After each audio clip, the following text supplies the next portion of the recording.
तो यूएसए की रिपोर्ट को सरासर चाइना ने यहाँ पर नकार दिया है। कल हमने पेंटागन से रिपोर्ट एक रिलीज हुई थी, उसके बारे में डिस्कस किया था, जहां पर इंडिया को वार्निंग दी गई थी यूएसए के द्वारा। तो उस पर चाइना का रिप्लाई क्या है, इसको डिस्कस करेंगे। नवी मुंबई का एयरपोर्ट ऑपरेशनल हो चुका है एंड क्या इसके अंदर इंक्लूजन है एंड क्या क्या किस तरीके से फेज मैनर में काम करेगा। और Prerna Sthal on the 101st birth anniversary on Atal Bihari Vajpayee ji, तो former prime minister of India, खोला गया, इनॉग्रेट किया गया। क्या क्या इसके इंक्लूजन्स हैं, क्या इसकी इंपॉर्टेंस है, कहाँ पे ये सिचुएटेड है, ये सारी चीजें डिस्कस करेंगे।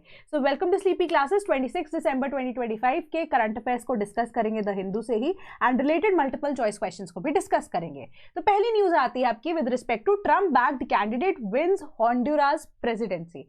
बस आपको यहाँ पर न्यूज में यही डिस्कस करना है, या पता होना चाहिए कि हॉन्डुरास की लोकेशन क्या है, ठीक है, वहां पे करंट अगर गवर्नमेंट है तो वो अगर प्रो यूएसए है तो उसका क्या यहाँ पर फायदा हो सकता है, ऑल टुगेदर जियोपॉलिटिकली इसकी इंपॉर्टेंस क्या है, ठीक है। तो सबसे पहली चीज कि नासरी अस्फुरा हॉन्डुरास के प्रेसिडेंशियल इलेक्शन जीत चुके हैं, जो कि प्रो यूएसए गवर्नमेंट वहां पर बन चुकी है, पहला इंपॉर्टेंट पॉइंट। दूसरी है ये लैटिन अमेरिकन कंट्री है, ठीक है, दूसरी ये चीज।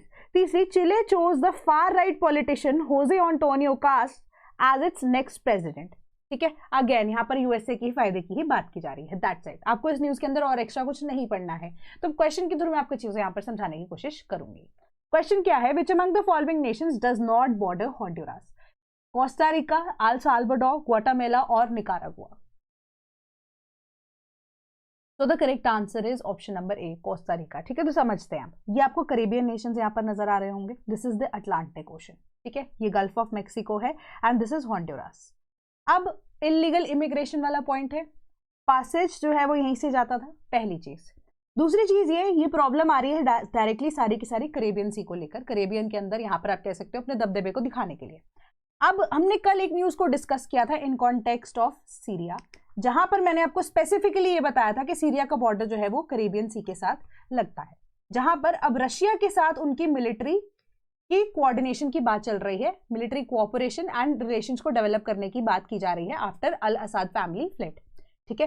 तो अब करेबियन सी के अंदर कितना इंपॉर्टेंट यहाँ पर फैक्टर है कि अब दूसरी साइड से रशिया यहाँ पर चाहेगा कि उनकी खुद का दबदबा बनकर रह सके, क्यों? क्योंकि एक major trade route towards USA वो कंट्रोल कर सकते हैं, ठीक है। On the other hand USA चाहेगा इसको काउंटर करना। दूसरी इंपॉर्टेंट चीज मैप पे देखो, अगर हॉन्डुरास यहाँ पर एग्जिस्ट करता है, उसके बाद पनामा कनाल है ना, बहुत इंपॉर्टेंट स्ट्रेटेजिकली लोकेशन है। दिस इज आपका यहाँ पर फाइनली ये वाला एरिया है, दैट इज योर वेनेजुएला। तो जहां पर अभी प्रो रशियन गवर्नमेंट बैठी है, जिसके अगेंस्ट ऑलरेडी यूएसए यहाँ पर एक्शंस ले रहा है टाइम एंड अगेन। अब तो थर्ड फ्लीट को भी रोकने की यहाँ पर बात की जा रही है, उसकी भी न्यूज यहाँ पर डिस्कस करेंगे। सो ऑल टुगेदर ये क्या है, ये ट्रेडिंग रूट्स को कंट्रोल करने की बात की जा रही है। एंड यूएसए की आप कह सकते हो विसिनिटी के अंदर जितने भी रीजन्स अगर आते हैं, विसिनिटी में ही ऑल द वे मोर अगर आप देखो कि ये है ही है, ठीक है, कि अगर वेनेजुएला जैसा नेशन यहाँ पर कहीं पर नेवल बेस अगर रशिया बना देता है, तो रशिया को direct access over USA different point of view से मिल सकता है, डिफरेंट डिफरेंट एरिया से मिल सकता है, ठीक है। तो ये सारा का सारा मुद्दा आइदर ट्रेड रूट्स का है, ठीक है, या फिर दूसरी बात है यहाँ पर कि सुप्रीमेसी दिखाने का है, हेजेमनी दिखाने का है। तो अब हॉन्डुरास की जो प्रेसिडेंसी है वो या गवर्नमेंट है वो प्रो यूएसए हो चुकी है। सिंपल सी आपकी न्यूज थी। Then India will soon become self reliant in semiconductors. तो मध्य प्रदेश में स्पेसिफिकली वहां पर आप देखो कि मध्य प्रदेश ग्रोथ समिट को एड्रेस करते हुए राजनाथ सिंह जी ने यह चीज बोली है कि इंडिया जो है सेमीकंडक्टर्स के केस में काफी लैग कर रहा था, बट धीरे धीरे करके जैसे हम अपने मिनरल्स का जो प्रोग्रेशन कर रहे हैं, इवन हमारी जो जिस तरीके से अब काम चल रहा है make in India initiative indigenous projects को आगे बढ़ाने के लिए, तो इसी कॉन्टेक्स्ट के अंदर धीरे धीरे करके सेमीकंडक्टर्स को भी इंडिया अभी इंडिजिनसली प्रोड्यूस तो करने लगी गया है, बट धीरे धीरे करके हम उसको एक्सपोर्ट करना भी शुरू कर देंगे। And specifically in the context of Madhya Pradesh उन्होंने बोला कि मध्य प्रदेश की स्ट्रेटेजिक लोकेशन क्या है कि वो central heart of the country आप बोल सकते हो उनको, है ना, सेंटर बिल्कुल इंडिया के यहाँ पर लोकेटेड है। तो स्ट्रेटेजिकली मध्य प्रदेश का यूज किया जाना या उसके इकोनॉमिक जो पॉजिटिव्स हैं उसको अगर एक्सप्लोर किया जा सके तो मध्य प्रदेश के लिए भी फायदा होगा, एंड ऑल टुगेदर पूरे इंडिया की ग्रोथ यहाँ पर हो सकती है। कि किसी एक स्टेट की ग्रोथ अगर स्टैग्नेंट है, दूसरे स्टेट्स को आप ग्रो करा रहे हो, उसको कोई फायदा नहीं है। आत्मनिर्भरता और विकसित भारत का आइडिया यही है कि पूरे के पूरे जो स्टेट्स हैं वो इक्वली यहाँ पर किसी ना किसी तरीके से ग्रो कर सके। तो उन्होंने बोला कि जैसे गुजरात के अंदर पीएम मोदी ने वाइब्रेंट गुजरात नाम का एक इनिशिएटिव शुरू किया था जो अपने आप में ही सक्सेसफुली बहुत सारे बिजनेसेस को लेकर आया, सिमिलर तरीके से मध्य प्रदेश के अंदर भी इनिशिएटिव्स आने वाले टाइम में लिए जाएंगे। और एक उन्होंने मेजर एग्जांपल यहाँ पर चंबल रीजन का दिया जहां पर कॉटन उगाई जाती थी बहुत साल पहले, एंड वो प्रॉफिटेबल बिजनेस अभी के लिए भी हो सकता है, बट सिंस सरकार उसके ऊपर ध्यान नहीं दे रही, सेंट्रल गवर्नमेंट का भी ध्यान नहीं है, बट उन्होंने ऑल द वे मोर यहाँ पे ये चीज़ बोली है कि सेंट्रल गवर्नमेंट का ध्यान उस पर जा चुका है। स्टेट गवर्नमेंट के थ्रू या उनके साथ मिलकर यहाँ पर कॉटन की डेवलपमेंट वापस से की जाएगी, कॉटन को उगाया जाएगा प्रोडक्शन के केस में। इससे होगा क्या कि चंबल रीजन जो है उसकी ग्रोथ भी होगी, मध्य प्रदेश की रीजन की ग्रोथ होगी इकोनॉमिकली, एंड जो चंबल रीजन है उसका जो अब पोटेंशियल है जो एक्सप्लोर किया जा सकता था उसको एक्सपोर्ट करने में भी इंडिया के लिए यहाँ पर हेल्प मिल सकती है। तो ऑल द वे मोर सभी के लिए एक विन विन सिचुएशन है, ठीक है। तो उन्होंने बोला कि पार्क्स को भी यहाँ पर डेवलप किया जा रहा है अंडर पीएम मित्रा स्कीम। तो ये आपकी सिंपल सी न्यूज कह रही थी। क्वेश्चन डिस्कस करते हैं in the context of PM Mitra. मैं आपको इन डिटेल समझा दूंगी क्या क्या है। Consider the following. पहली स्टेटमेंट है PM Mitra parks are inspired by 5F vision. Second, PM Mitra was launched in the year 2020 to provide relief to COVID hit sectors. Which of the statements above are correct? So the correct answer is option number A, first statement only. ठीक है। 5F vision क्या है यहाँ पर? Farm to fibre to factory to fashion to foreign. तभी यहाँ पर PM Mitra parks की बात की गई in the context of Chambal region, क्योंकि कॉटन फाइबर ही उग रहा है ना, फाइबर फैक्ट्री में जाएगा, फैशन सेक्टर में जाएगा, ठीक है। उसके बाद फाइनली फॉरेन में आप उसको एक्सपोर्ट भी कर सकते हो, ठीक है। सो इसी वजह से 5F विजन के अकॉर्डिंगली जो अंडर पीएम मित्रा जो पार्क्स एस्टैब्लिश किए जा रहे हैं वो इन्हीं एरियाज में डेवलप किए जा रहे हैं जहां पर जनरली फाइबर्स उगता है, ठीक है। इससे फायदा क्या होने वाला है? इससे फायदा यही होगा कि एक सप्लाई चेन को बनाने में हेल्प मिलेगी, प्लस रॉ मटेरियल की अवेलेबिलिटी अगर बिल्कुल पास है तो ट्रांसपोर्टेशन कॉस्ट जो है वो कम होती है ना।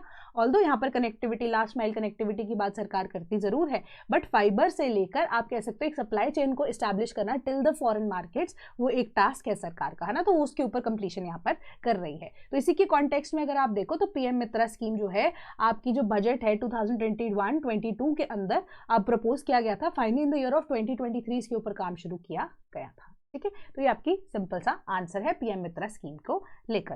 Then circulatory system elements cause most deaths in 2023। तो 2023 की एक रिपोर्ट जो आई है अब किसकी तरफ से? Office of the registrar general of India की तरफ से। उन्होंने ये बोला है कि 36.4% of the all medically certified deaths in the country जो हुई हैं फॉर द ईयर ऑफ 2023 अगर आप देखो तो वो सर्कुलेटरी एलिमेंट्स ही हुई हैं, कि बॉडी के अंदर सर्कुलेशन से रिलेटेड प्रॉब्लम्स जो है वो बढ़ती ही जा रही हैं। तो कुछ भी इसके पीछे का रीजन हो सकता है। आपसे मेंस में अगर ऐसा कोई क्वेश्चन पूछ लिया जाए यूपीएससी के केस में, इवन स्टेट पीसीएस के केस में भी, तो आप इन चीजों को, इन रिपोर्ट को यहाँ पर आप स्टेट कर सकते हो एज एन एग्जांपल कि ये प्रॉब्लम्स है, हेल्थ प्रॉब्लम्स है, ये ईटिंग हैबिट है, ये लाइफस्टाइल चेंज होना है, and according to this so and so report, जो इस इंस्टीट्यूट ने, अगर इंस्टीट्यूट नहीं भी याद रहता, 2023 की एक रिपोर्ट ये चीज बोलती है कि सर्कुलेटरी एलिमेंट्स जो है इस वजह से मैक्सिमम डेथ्स जो है जो कि सर्टिफाइड डेथ्स है वो हुई, ठीक है। सो अब ये चीजें आप यहाँ पर मेंशन कर सकते हो, बट अब 2022 के डेटा के साथ जब इसको कंपेयर किया गया तो सिग्निफिकेंट तो नहीं, थोड़ा सा यहाँ पर डिक्लाइन देखने को जरूर मिला है, that is 0.3 percentage points as compared to the previous year, that is 2022 according to this report. तो अब आपको एक ये चीज पता होनी चाहिए। दूसरी चीज आपको ये पता होनी चाहिए कि मैक्सिमम रीजन ऐसी सर्टिफाइड डेथ्स की कौन सी हैं जिसके अंदर जो ये रिपोर्ट ये बता रही है कि मैक्सिमम डेथ्स हुई हैं, ठीक है। कौन से एरियाज हैं? Andaman and Nicobar islands, Chandigarh, Dadra and Nagar Haveli, Daman and Diu, Delhi, Goa, Lakshadweep, medically certifying more than half of the registered deaths, ठीक है। तो अब जो पहली बात है 36.4% का जो डेटा है उनमें से हाफ ऑफ द डेथ्स जो है वो इन एरियाज के अंदर देखने को मिली हैं। 2022 के डेटा के हिसाब से ये थोड़ा सा कम यहाँ पर देखने को मिला है, कि पहले नहीं था इतना, पहले ज्यादा था, sorry, as compared to that 0.3% से यहाँ पर डिक्लाइन आपको देखने को मिला है 2023 के अंदर एज कंपेयर टू 2022। तो अब एक सिंपल सा क्वेश्चन मैं आपसे पूछ रही हूँ, which among the following is not a circulatory disease? Atherosclerosis, osteoporosis, cardiomyopathy and then vasculitis. तो इसका करेक्ट आंसर है option number B, osteoporosis. Osteoporosis related to bones होता है, ठीक है।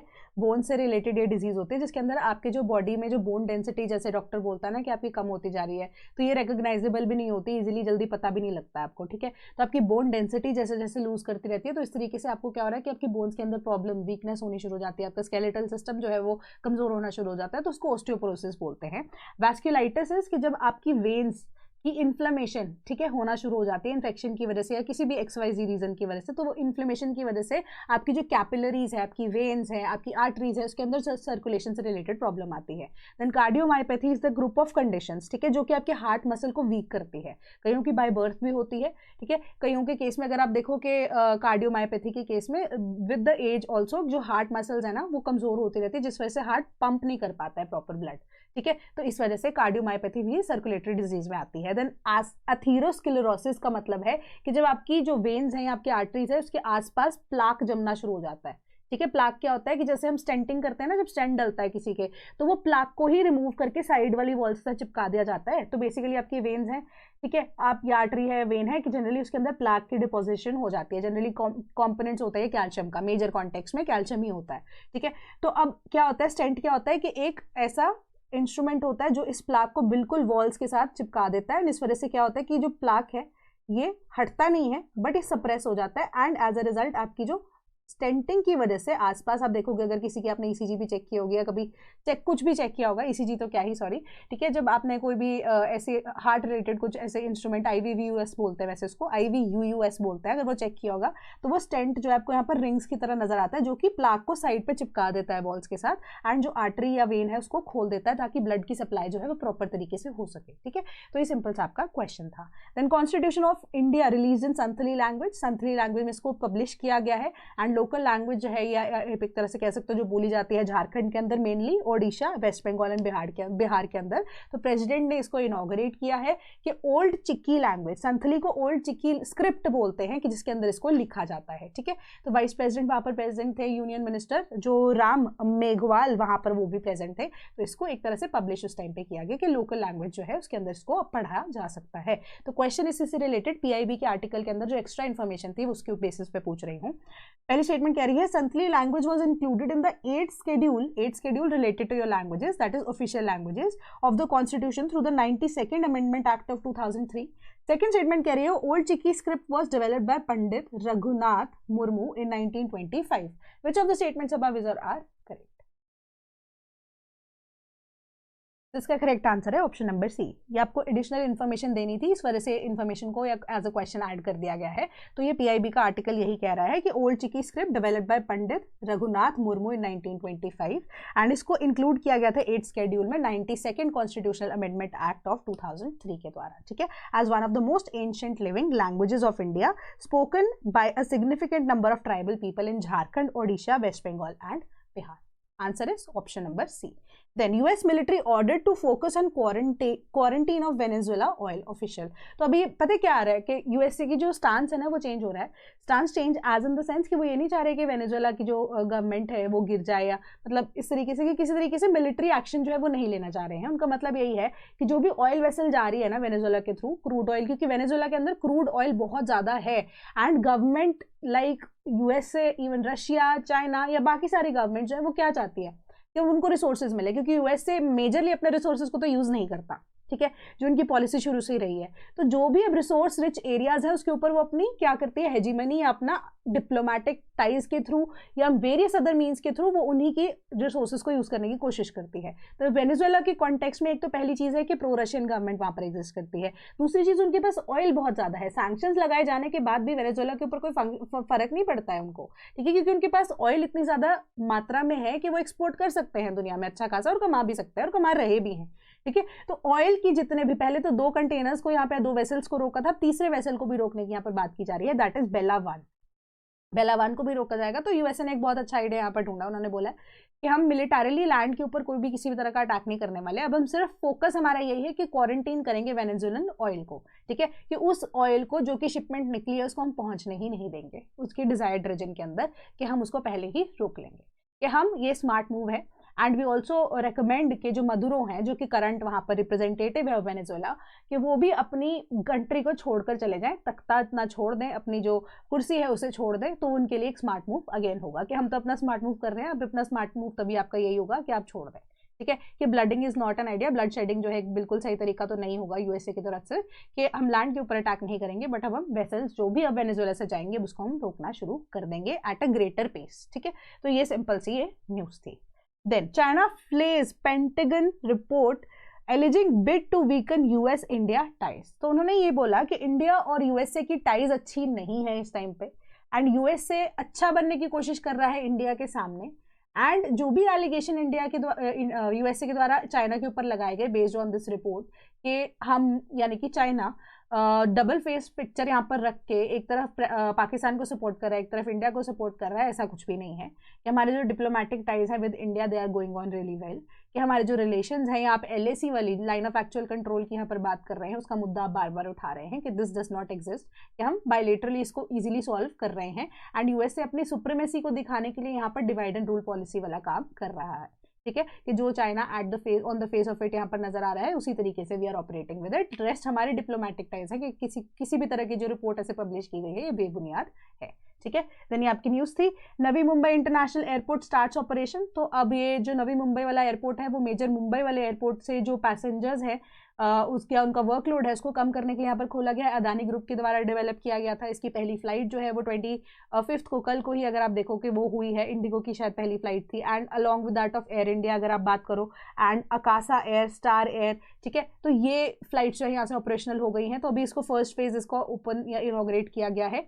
फर्स्ट फेज के अंदर ये टोटल 2 करोड़ पैसेंजर्स को केटर करेगा। धीरे धीरे करके जब ये फुली ऑपरेशनल होगा तो 9 करोड़ से ज़्यादा पैसेंजर्स को ये केटर कर सकता है। एंड ये ग्रीनफील्ड एक प्रोजेक्ट है। ग्रीनफील्ड प्रोजेक्ट मतलब फुल्ली ऑपरेशनल है सोलर एनर्जी के ऊपर। ठीक है, एनर्जी सोर्सेज की बात करें, किसी भी तरह का वेस्ट जनरेशन जो है इस एयरपोर्ट पर यहाँ पर नहीं होगा। इसको इसी तरीके से state of the art technology के अकॉर्डिंगली बनाया गया है। ठीक है, ये आपकी न्यूज़ है, सिंपल सी न्यूज़ है। देन PM इनॉग्रेट्स राष्ट्र प्रेरणा स्थल इन लखनऊ। लखनऊ गए थे कल प्रधानमंत्री। क्रिसमस तो चलो था ही, but birth anniversary, 101st birth anniversary of Atal Bihari Vajpayee ji. ठीक है, तो प्रेरणा स्थल जो है उसको इस्टेब्लिश किया गया इन द एरिया। 65 एकड़ का ये एरिया था, एरिया है इनफैक्ट। ठीक है, कहाँ पर ये लोकेटेड है?